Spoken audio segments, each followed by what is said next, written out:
Doctor ortho Ayurvedic oil and capsule, अब दर्द भी घुटने टेकेगा। सीएम धामी का अपराध पर एक्शन, कहा ऑपरेशन प्रहार अपराध मुक्त ही है पहल। अपराध मुक्त उत्तराखंड है हमारा संकल्प, देवभूमि अपराधियों से मुक्त होनी चाहिए। सीएम धामी ने कर्मचारी संयुक्त मोर्चा की आभार रैली को किया संबोधित, कहा पर्यावरण मित्रों का मानदेय बढ़ाकर 500 रुपए किया। उत्तराखंड में कानून व्यवस्था पर कांग्रेस ने खड़े किए सवाल, हरक सिंह रावत ने बीजेपी पर किया प्रहार, कहा भू माफिया और अवैध खनन है बेलगाम, पुलिस प्रशासन है सुस्त। गदरपुर में जंगल में आग पर वन विभाग पूरी तरह सतर्क, कर्मचारियों की ड्यूटी तय, निगरानी बढ़ी।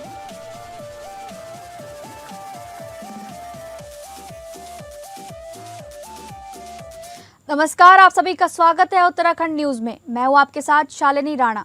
शुरुआत करेंगे उत्तराखंड से जुड़ी खबरों की।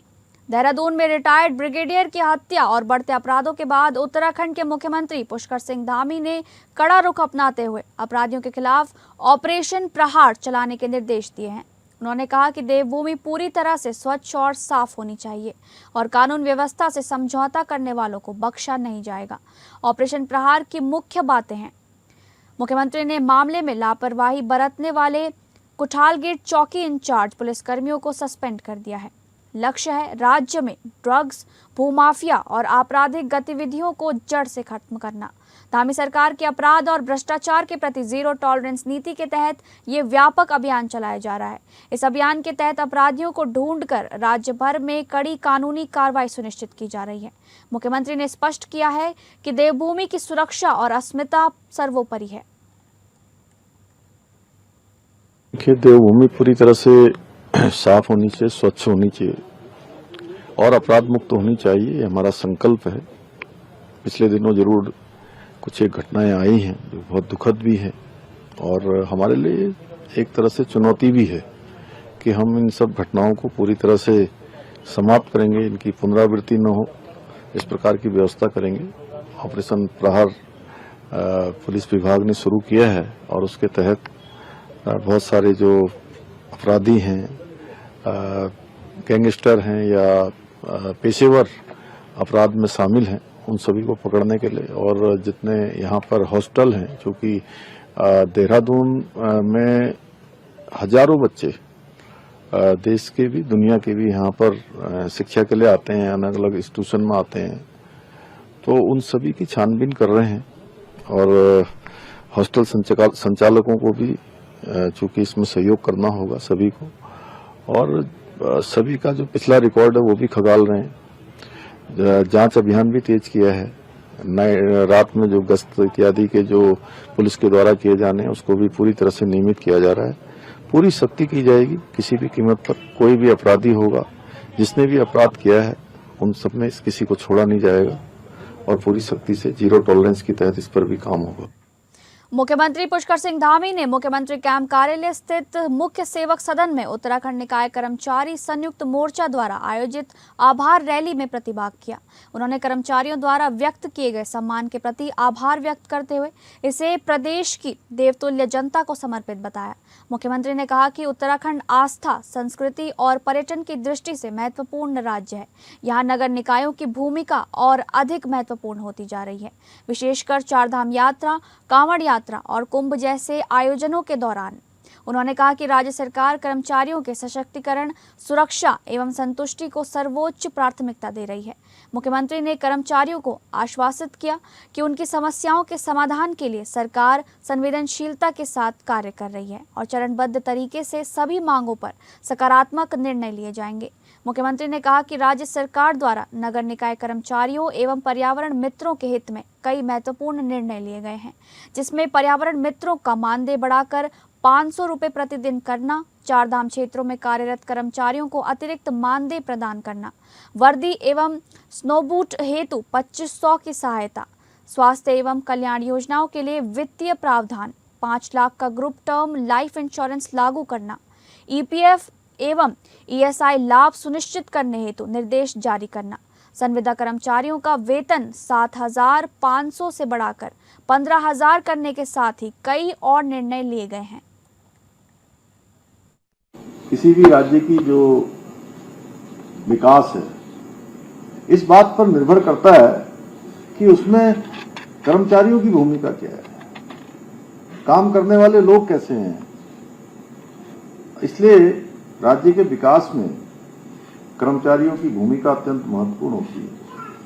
और यदि उसमें भी हम निकाय के कर्मचारियों की बात करें तो हमारे निकाय कर्मचारियों की भूमिका तो और भी अधिक महत्वपूर्ण है, सामान्य कर्मचारियों से और अधिक, क्योंकि आप लोग हमारी ऐसी अदृश्य शक्ति है जो दिखाई नहीं देती है।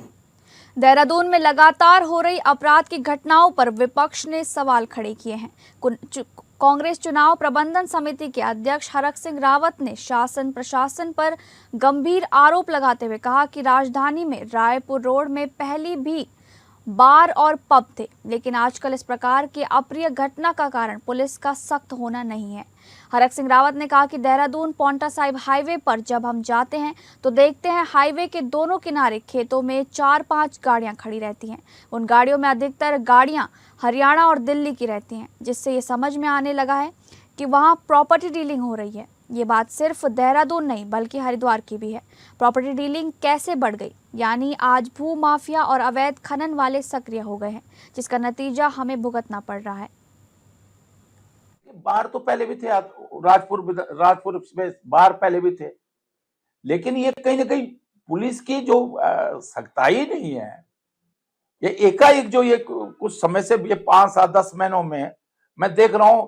अगर आप माफ करना, आप अगर इस जो ये पांवटा साहिब के लिए रोड बनी, एक्सप्रेस रोड बनी, आप इससे जाओ पांवटा साहिब तक तो आपको हर खेतों में 5-7 गाड़ियां दिखाई देंगी, तो समझ में आ जाता है ये प्रॉपर्टी डीलिंग हो रही है।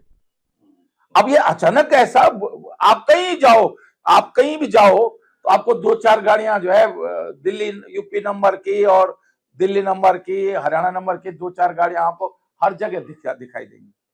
आपको हरिद्वार में जाओ, ये अचानक, पहले भी प्रॉपर्टी डीलिंग होती थी, लेकिन मैं ये समझ में नहीं आ रहा कि अचानक, मतलब मैं परसों सहसपुर जा रहा था तो बाएं भी दाएं भी हर दूसरे तीसरे खेत में 2-4 गाड़ियां खड़ी दिख रही हैं।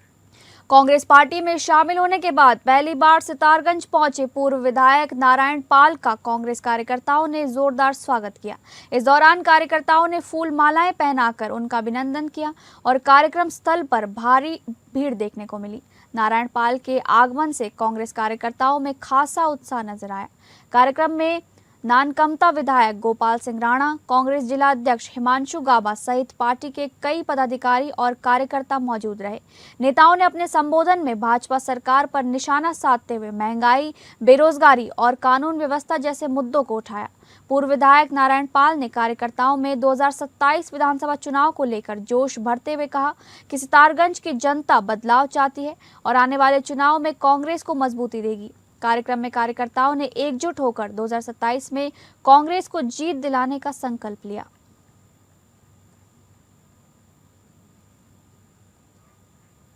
एक तरफ देश भर में गैस की किल्लत देखने को मिल रही है, जगह जगह लंबी लंबी कतारों में लोग लगे हुए हैं, सिलेंडर का इंतजार कर रहे हैं, तो वहीं इन सब के बीच कमर्शियल एलपीजी के दाम बढ़ गए हैं, जहां इसका साफ असर व्यवसाय पर देखने को मिलेगा।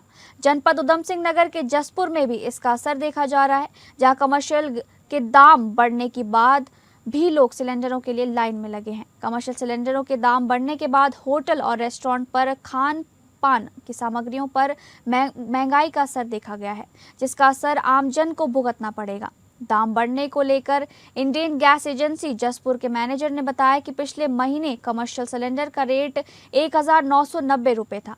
अब रेट बढ़ने के बाद ये 2185 रुपये का सिलेंडर हो गया है। लगभग 195 रुपये की बढ़ोतरी हुई है।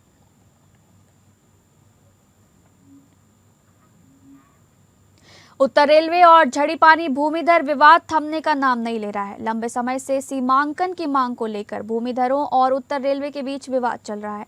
आज उप जिलाधिकारी राहुल आनंद के नेतृत्व में राजस्व विभाग की टीम द्वारा मौके पर पहुंचकर दोनों पक्षों से वार्ता की गई। इस दौरान मौके पर उत्तर रेलवे के अधिकारी और भूमिधर मौजूद रहे और दोनों ने सीमांकन को लेकर उप जिलाधिकारी के समक्ष अपना अपना पक्ष रखा। मौके पर उप जिलाधिकारी द्वारा राजस्व विभाग की टीम को निर्देशित किया गया कि भूमि का नाप कर जल्द से जल्द इसकी रिपोर्ट पेश कर मामले को निस्तारित किया जाए।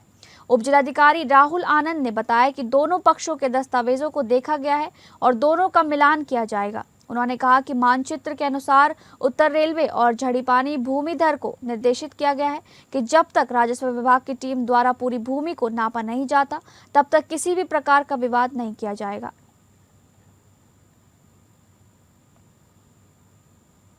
विवाद जो पहले से सीमांकन का चल रहा है भूमिधरों का और रेलवे का, उसी की कड़ी में, क्योंकि पिछली बार इनके द्वारा कह दिया गया था कि नायब साहब नहीं आए इसलिए जो है हम सहयोग नहीं करेंगे। आज एसडीएम साहब खुद और नायब साहब और जिनकी ड्यूटी लगी थी वो सब लोग आए हैं और फिर बात वही उठी है कि जो 1940 में रेलवे का और भूमिधरों का विवाद पहले से तय हो चुका है और उसके आधार पर राजस्व विभाग के नक्शे में सीमा तरमीम होकर के उसमें निश्चित की जा चुकी है। उसके आधार पर ज़मीन नाप ली जाए, उस पर किसी को कोई विवाद नहीं हो। एसडीएम साहब ने भी यही कहा है कि हम उसी नक्शे के आधार पर पहले सीमा तय करेंगे। ये देखिए काफ़ी समय से विवाद चल रहा है, जो रेलवे की पुरानी ज़मीन है रजिस्ट्रियों के अनुसार और यहाँ पे जो लोकल विलेजर्स हैं हमारे झड़ीपानी और मकड़ेती और खाला गाँव के, इनके बीच में विवाद चल रहा था कि बेसिकली डिमार्केशन लाइन की रेलवे की भूमि कहाँ से कहाँ तक है। इसी क्रम में आज दोनों के दस्तावेज देखे गए कि कौन सी रजिस्ट्री और अन्य जो म्यूटेशन है, तो इस क्रम में यही निर्णय लिया गया कि दोनों का एक बार हम जैसे मिलान करेंगे। और जैसे कि यहाँ पे केस का विवाद बार बार जिक्र आया है कि 1940 में कोई फैसला हुआ था अधिकारी का, तो उसकी ओरिजिनल फाइल मूल पत्रावली को उसमें जो जजमेंट दिया गया उसको प्रकाशित करेंगे, उसके अनुसार मैप पे इसका मिलान किया जाएगा ताकि ये विवाद जो है एक बार में वंस एंड ऑल सेटल कर लिया जाए। पूर्व नगर पालिका अध्यक्ष अनुज गुप्ता ने आज एक प्रेस वार्ता का आयोजन किया, जिसमें उन्होंने पार्किंग पर वेंडर जोन बनाने को लेकर नगर पालिका को आड़े हाथों लेते हुए कहा कि पर्यटन नगर मसूरी में पहले ही पार्किंग का अभाव है और पर्यटन सीजन के दौरान लोगों और पर्यटकों को अपने वाहन पार्क करने में परेशानी का सामना करना पड़ता है। नगर पालिका द्वारा एकमात्र पार्किंग पर वेंडर जोन बनाया जा रहा है, जिससे पर्यटकों के साथ ही आम लोगों को भी भारी परेशानी का सामना करना पड़ेगा। पूर्व नगर पालिका अध्यक्ष ने कहा कि मसूरी के एकमात्र डिग्री कॉलेज की भूमि पर नगर पालिका द्वारा अपने चाहतों को लाभ पहुंचाने के उद्देश्य से प्लॉटिंग की जा रही थी। साथ ही वहां पर सुरक्षित प्रजाति के विभिन्न पेड़ों को काट दिया गया था, जिसकी याचिका उच्च न्यायालय में दायर की गई है, जिस पर न्यायालय द्वारा नगर पालिका को फटकार लगाई गई है और जवाब देने के आदेश दिए गए हैं।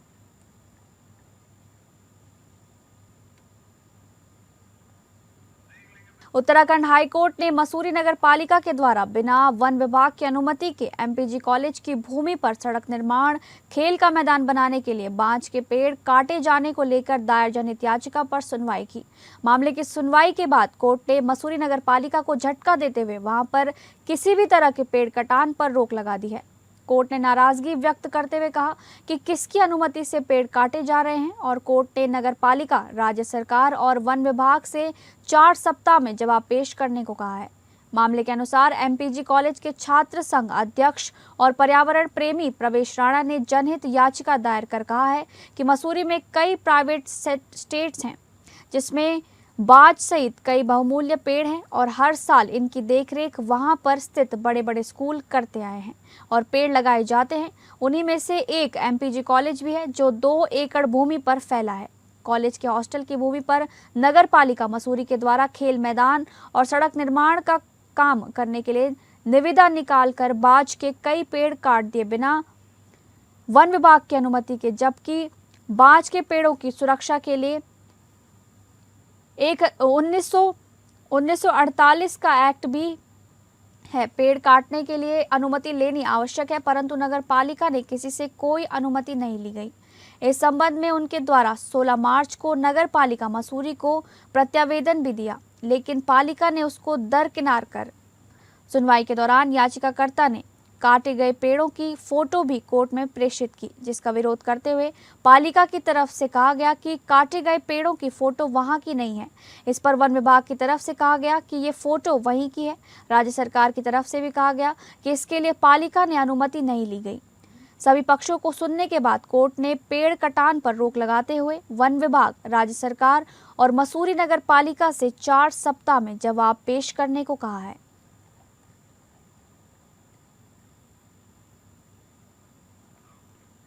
उधम सिंह नगर जनपद के खटीमा में प्रतिबंधित मांस ले जाने की सूचना पर टोल प्लाजा पर उस समय हंगामा खड़ा हो गया जब हिंदूवासी संगठनों के कार्यकर्ताओं ने एक कैंटर को घेर लिया। सूचना मिलते ही बड़ी संख्या में लोग मौके पर जुट गए और वाहन को रोककर विरोध प्रदर्शन शुरू कर दिया गया। इस दौरान उग्र भीड़ ने चालक के साथ मारपीट की और कैंटर में तोड़फोड़ भी की। मामले की गंभीरता को देखते हुए तहसीलदार वीरेंद्र सजवाण, नगर पालिका ईको प्रियंका आर्य, झनकट चौकी प्रभारी अशोक कांडपाल सहित भारी पुलिस बल मौके पर पहुंचा और हालात को काबू में लिया गया। तलाशी के दौरान कैंटर से 196 कनस्तर बरामद हुए जिनमें जानवर की चर्बी भरी बताई जा रही है। पशु चिकित्सा अधिकारी डॉक्टर MS मलिक ने मौके पर पहुंचकर सैंपल लिए। उन्होंने बताया कि सैंपलों को जांच के लिए लैब भेजा गया है। रिपोर्ट आने के बाद ही पूरे मामले की पुष्टि हो सकेगी।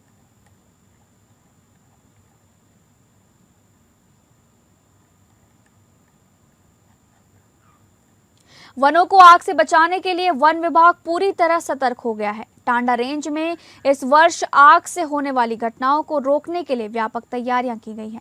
टांडा रेंज के रेंजर रूप नारायण गौतम ने जानकारी देते हुए बताया कि हर साल जंगलों में आग लगने से भारी नुकसान होता है। वन संपदा के साथ साथ वन्य जीवों का जीवन भी खतरे में पड़ जाता है। इस वर्ष वन विभाग ने आग से निपटने के लिए पहले से ही पूरी तैयारी कर ली है। जगह जगह फायर लाइन बनाई गई है, कर्मचारियों की ड्यूटी तय की गई है और निगरानी बढ़ा दी गई है। रेंजर ने बताया कि कई बार लोग मधुमक्खी के छत्तों को तोड़ने के लिए आग का इस्तेमाल करते हैं, जो बाद में विकराल रूप ले लेती है और पूरे जंगल को अपनी चपेट में ले लेती है। उन्होंने आम जनता से अपील की है कि वे जंगलों में आग लगाने से बचें और किसी भी आग की घटना की तुरंत सूचना वन विभाग को दें ताकि समय रहते उसे नियंत्रित किया जा सके। 15 फरवरी से हमारा फायर सीजन शुरू हो गया है और वनों को आग से कैसे बचाया जाए इस संबंध में व्यापक स्तर पर तैयारियां की गई हैं। आप देख रहे होंगे पूरे जो वन मार्ग हैं, वन मोटर मार्ग हैं, इनको चारों तरफ फायर लाइनें काटी गई हैं और पर डे ड्रिल हो रही है। जो पत्तियां गिर रही हैं उसको जलाया जा रहा है। अंदर के जो जंगल हैं जहाँ पर नए प्लांटेशन हुए हैं उसके चारों तरफ फायर लाइन काटी गई हैं, उसको फायर लाइन को सफाई करके उसको जलाया जा रहा है। और सबसे बड़ी बात आपको बता दूँ, इस बार आग को आपदा घोषित कर दिया सरकार ने। तो आपदा में हमारे और भी डिपार्टमेंट हैं जो हमारा सहयोग करेंगे, जो PWD है, सिंचाई है, इरिगेशन है और ये पुलिस है, SDRF है, ये सब मिलकर इस आग को कंट्रोल करने में हमारे साथ होंगे। तो निश्चित तौर पर हम कह सकते हैं इस बार आग अगर लगेगी तो हम बहुत जल्दी इस पर काबू पा लेंगे। चंपावत जनपद के लोहाघाट स्थित स्वामी विवेकानंद राजकीय स्नातकोत्तर महाविद्यालय में 1 दिवसीय विशाल रोजगार मेले का आयोजन किया गया। कार्यक्रम की अध्यक्षता नगर पालिका अध्यक्ष गोविंद वर्मा ने की। इस दौरान मुख्य विकास अधिकारी डॉक्टर GS खाती, जिला सेवा योजना अधिकारी RK पंत एवं भाजपा नेता सतीश चंद्र पांडे सहित अन्य गणमान्य लोग उपस्थित रहे। मेले में सैकड़ों युवाओं ने पंजीकरण कराकर रोजगार के अवसरों के लिए भागीदारी की। 8 से अधिक प्रतिष्ठित कंपनियों द्वारा लगभग 2000 पदों पर चयन प्रक्रिया लिखित परीक्षा और साक्षात्कार के माध्यम से संपन्न की गई। इस अवसर पर भाजपा नेता सतीश चंद्र पांडे ने सरकार द्वारा संचालित विभिन्न राजपारक योजनाओं की जानकारी देते हुए युवाओं से इनका लाभ उठाने का आह्वान किया। मुख्य विकास अधिकारी डॉक्टर GS खाती ने कहा कि इस प्रकार के रोजगार मेले युवाओं को निजी क्षेत्र में रोजगार अवसर प्रदान करने का सशक्त माध्यम बन रहे हैं और भविष्य में भी ऐसे आयोजन किए जाते रहेंगे। जिला सेवा योजना अधिकारी RK पंत ने बताया कि अधिक से अधिक युवाओं को रोजगार से जोड़ने के लिए विभाग निरंतर प्रयासरत है और ऐसे मेलों के माध्यम से युवाओं को सीधे कंपनियों से जोड़ने का कार्य किया जा रहा है। चयनित अभ्यर्थियों को चंपावत, पंतनगर, रुद्रपुर, नोएडा और हरियाणा सहित विभिन्न स्थानों पर 10,000 से 25,000 रुपए तक के वेतनमान पर रोजगार के अवसर प्रदान किए जाएंगे।